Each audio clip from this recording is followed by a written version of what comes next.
have them. So we have the chair of the Finance and Admin Committee, who is Mr. COP, Mr. George Alex Mensah, and then the chair of the HR Committee. Then we have the Audit Committee chair. All of them are here. Reps of stakeholders, and they've already planned for EOCO.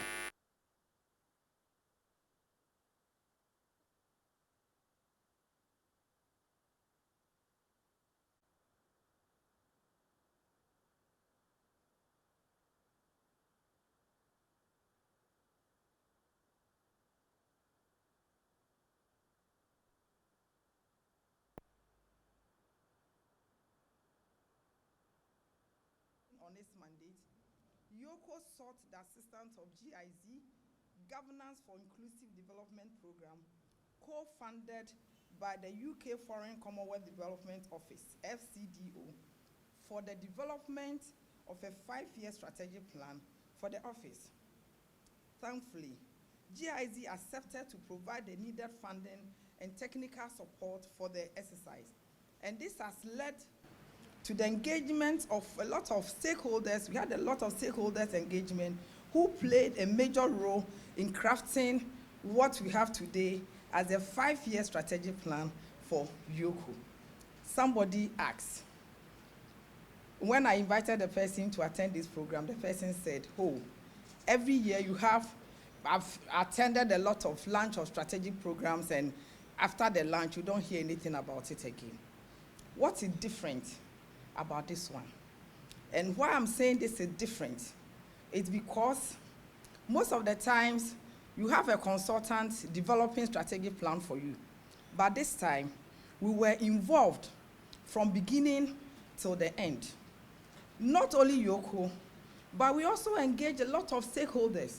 SHRAG was part of it. On 2 occasions, we had brainstorming and stakeholders engagement. The police service, FIC, the Office of the Attorney General, and other stakeholders were part of it.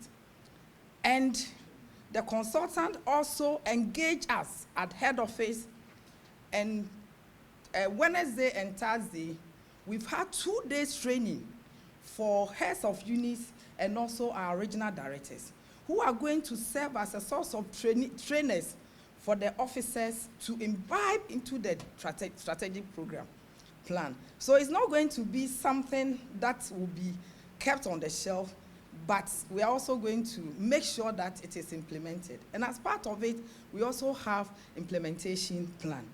Again, by kind courtesy of GIZ, the office went to Nigeria to have a peer exchange program. We visited the Economic and Financial Crime Commission in Nigeria, the ICPC, NAPTEC, to know what they do, how we can also learn from them, and how they can also learn from us.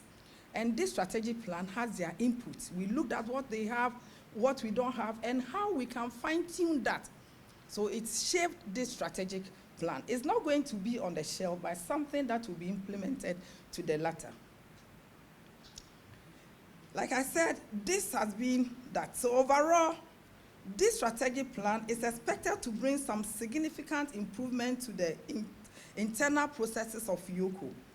It also provides for a rejuvenated mission and vision statement, which is the communication of a clear direction of the office over the course of the next 5 years. Moreover, it sets out pragmatic steps for the office to become more responsive to its mandate through the implementations of a robust asset recovery and management regime, the use of modern technology, the development of adequate human capital, as well as fostering of relevant partnership. Undoubtedly, this new strategic plan represents a paradigm shift for EOCO. I would therefore urge all of us as stakeholders to closely monitor the implementation of this plan, since it reflects our shared ideas and interests regarding how we can all contribute to making EOCO a stronger and a more resilient state institution going forward. Before I conclude my remarks, I would like to express my deepest appreciation to our sector ministry, the Honorable Attorney General and Minister for Justice, for his passion. He kept on asking whether we are meeting the timelines. I want to thank GIZ Governance for Inclusive Development Program, co-funded by the UK Commonwealth Development Office for funding. It is worth us to agree to walk this path and for us for committing resources to this very important undertaking. When we were developing, the board chair, board members, they were with us, like Director of Admin said. The young old man was also going through line by line and making sure all our T's are crossed and all our I's are dotted. Board chair, thank you very much. To the governing board, the chairpersons of various committees, heads of units, regional directors, your support for this process is highly appreciated. To the representative from the Ghana Police Service, Narcotics Control Commission, Office of the Special Prosecutor, Financial Intelligence Center, Commission for Human Rights and Administrative Justice, Office of the Attorney General and Ministry of Justice, the Ghana Anti-Corruption Coalition, as well as members of the Strategic Plan Working Group, we owe you a great debt of gratitude. A special thanks also goes to Mr. Kwakwa. He took the whole process at his own baby. The numerous emails, the calls, the WhatsApp messages. We appreciate that, and we cannot take this for granted at all. Finally, Mr. Ohinefa. He was a regular visitor to our office, knocking at our doors, making sure that he keeps on saying that strategic plan is like taking your watches and then using the same watch to tell you the time. But this time, he didn't only take our watches, but he added his own watch, added other watches.